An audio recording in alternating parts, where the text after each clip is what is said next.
It's too hot to do a poem. This is a Guilty Pleasures tag video.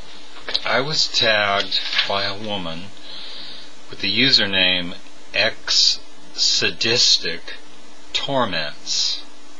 That's XSadisticTormentX. When I first saw that username, I thought my ex-wife had opened up a YouTube account. Oh, bam, rim shot.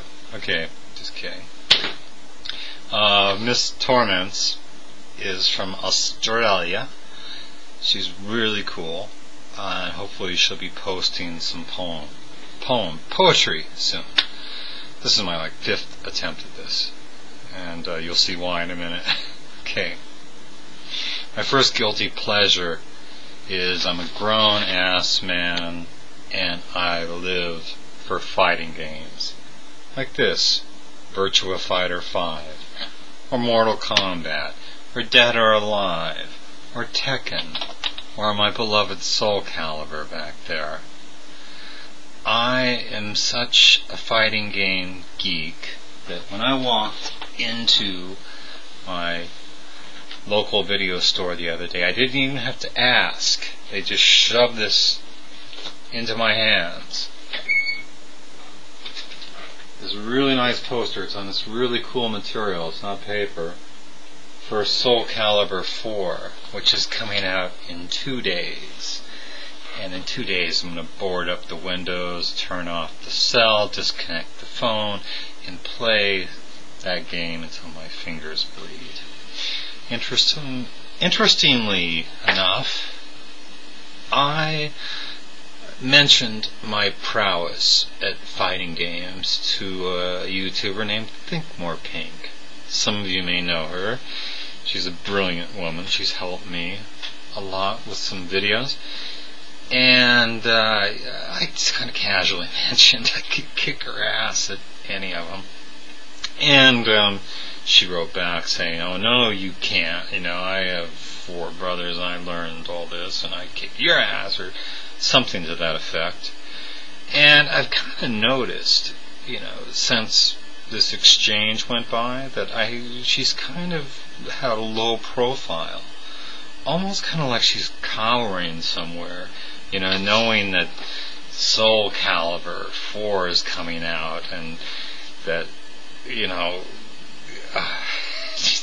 she doesn't want to get her ass kicked by me with Sung Mina, the heart and soul girl that I love to play on that game.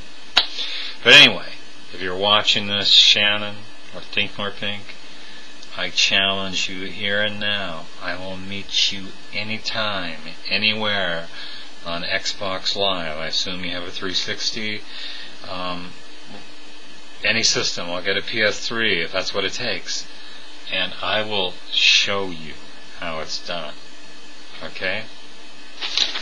Kind of got a feeling you won't be taking me up on that, but, I'm not saying you're a coward or anything. I'm just saying you talk the talk, but you may not always walk the walk, at least when it comes to fighting video games. Okay.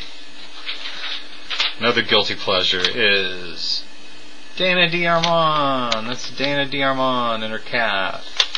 And she's a guilty pleasure because I started watching her channel and I thought she was really cool. She just blogs a lot about her cat, but other stuff, and I subscribed to her, and it was only after I subscribed to her that I found out she's also a porn star. She doesn't talk about it that much on her YouTube channel, and some of the videos are kind of arty that are on there, and some are just silly, and I really like her, where the guilty part really comes in is me feeling guilty because I decided after I'd watched a bunch of her videos, YouTube videos, that, well, I should see one of these things. I looked her up on the internet, saw one of her, sex videos, how she makes a living. Big mistake. If you're ever friends with anybody like that in the industry, don't look that stuff up. It was like, I watched the video and it was like, oh God, what are they doing to that YouTuber Dana, and what are those guys and women? They've got her pinned down. Oh no, not. It's like watching your sister have sex, or I don't know, not my daughter. No. So anyway, I just watch her YouTube videos. So there'll be a link, guys, to it. To her. My last guilty pleasure is Fox News. I am a Democrat, but I have nothing. I think it's healthy to listen to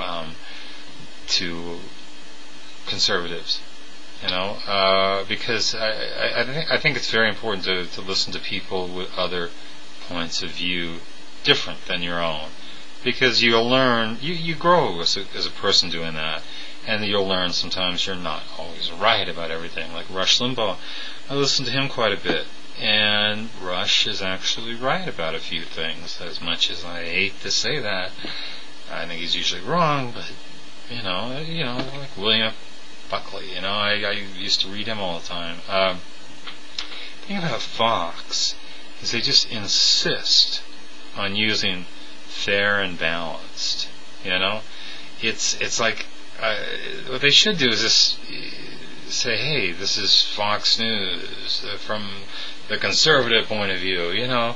But what they do is they insist on fair and balanced, or a no spin zone, and watching them, it is a guilty pleasure, because it's like watching one of the biggest cons in history.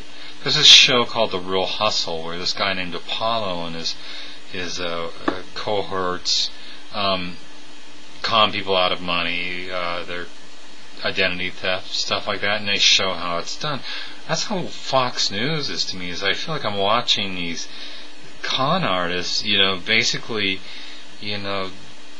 making people thinking they're watching an unbiased cable news station, where actually they're just preaching, the Republican Party line, to the letter. And it's gotten to the point where if they do a piece on a Democrat, I can call out, I can predict, like I'm watching Jeopardy, what they're going to do next. It's so scripted. And another guilty pleasure about watching Fox these days, they used to be kind of more sneaky about it, but lately it's like they're kind of drunk with their own power, and they're more brazen. And I think they're going to get sloppy. I'm kind of waiting for it, for some guy, one of the big wig anchors, to have his mic on, not know he's live, and say, can you believe the crap that we feed these people, and they think it's news, and we're just telling them what to think, and they, and then look at the camera and horror. Or maybe one of them will just snap. It can't live with, like Peter Finch and Network, and he'll just go berserk, and all that. But so anyway, those are my guilty pleasures: Fox, Dana D'Armand, and fighting video games, which I would kick Think More Pink's ass at. I tag Janeczka because she's a brat and she deserves to be tagged. Have a good week, guys.